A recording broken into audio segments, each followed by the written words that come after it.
Hello everyone and once again welcome to Ignite Classes. कैसे हैं आप सारे के सारे लोग? तो जैसा कि आपको पता है, आज नेशनल गर्ल चाइल्ड डे है और इस डे को हम मनाते हैं प्रमोट करने के लिए। क्या? Gender equality.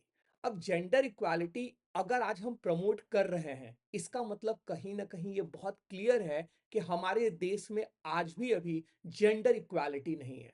आज भी अभी हम लड़कों को अलग नजरिए से देखते हैं, लड़कियों को अलग नजरिए से देखते हैं।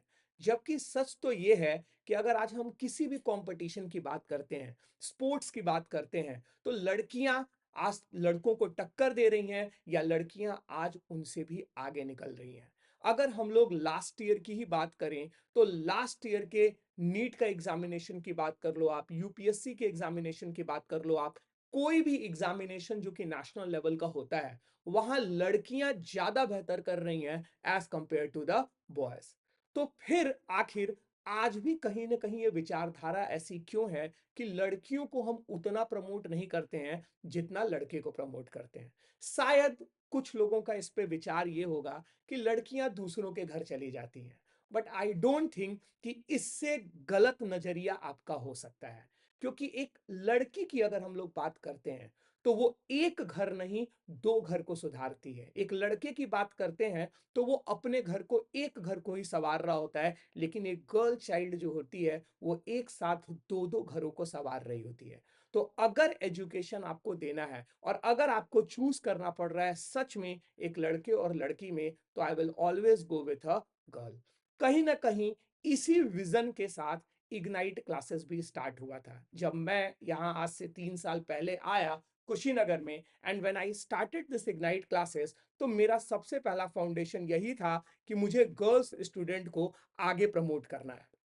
आज के डेट में अगर हम आगे की बात करते हैं, तो आईआईटी में 20% रिजर्वेशन होता है गर्ल चाइल्ड के लिए। तो हमारी जो गवर्नमेंट है, वो भी इस पे वर्क कर रही है सो दैट मैक्सिमम लड़कियां आईआईटी निकाल सकें। अगर नीट की बात की जाए, तो वहां आज के डेट में 60% से ज्यादा लड़कियां हैं जो कि सेलेक्ट होती हैं मेडिकल के लिए। तो आप सोच सकते हो कि इनका डेवलपमेंट किस तरह से आगे बढ़ता चला जा रहा है। अगर हम एक बेसिक क्लासेस की भी बातें करते हैं, तो मैक्सिमम लड़कियां ही टॉपर होती हैं।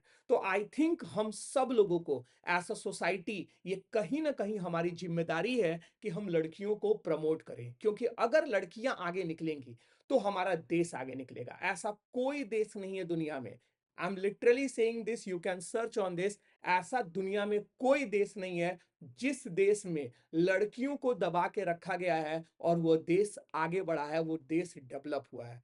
अगर लड़कियां डेवलप करेंगी, अगर एक गर्ल चाइल्ड डेवलप करेगी, तो ऑटोमेटिकली वो देश भी डेवलप करेगा। तो मैं बस आप सभी लोगों से यही अनुरोध करना चाहता हूं, यही आप लोगों से रिक्वेस्ट करना चाहता हूं कि एक गर्ल चाइल्ड पर एक विशेष ध्यान दीजिए। उनके एजुकेशन में, उनके इमोशनल सपोर्ट में, हर तरह से उनको सपोर्ट करिए और उनको आगे लेकर बढ़िए। इग्नाइट क्लासेस लास्ट ईयर, मतलब हमारे लिए this is a very proud moment कि लास्ट ईयर जो 2024 का एग्जाम हुआ था सीबीएसई बोर्ड का, उसमें हमारे जो टॉप 4 स्टूडेंट थे, वो खुद लड़कियां थी। तो मेरे लिए तो ये बहुत ही ज्यादा इंपॉर्टेंट हो जाता है कि मैं गर्ल चाइल्ड को सपोर्ट करूं, और मैं ऑलरेडी करता भी हूं। क्योंकि लड़कियों को अगर वही अपॉर्चुनिटी मिलती है, तो कहीं ना कहीं वो बहुत ज्यादा हार्ड वर्क करती हैं, और उससे भी बेहतर जो हम उम्मीद करते हैं, उससे भी बेहतर वो रिजल्ट लाने की कोशिश करती हैं। तो आई होप आप लोगों को मेरी बातें समझ में आई होंगी, आप लोग मेरी बातों से सहमत होंगे और आप गर्ल्स को और ज्यादा सपोर्ट करेंगे। That's all from my side. Thank you. Have a nice day.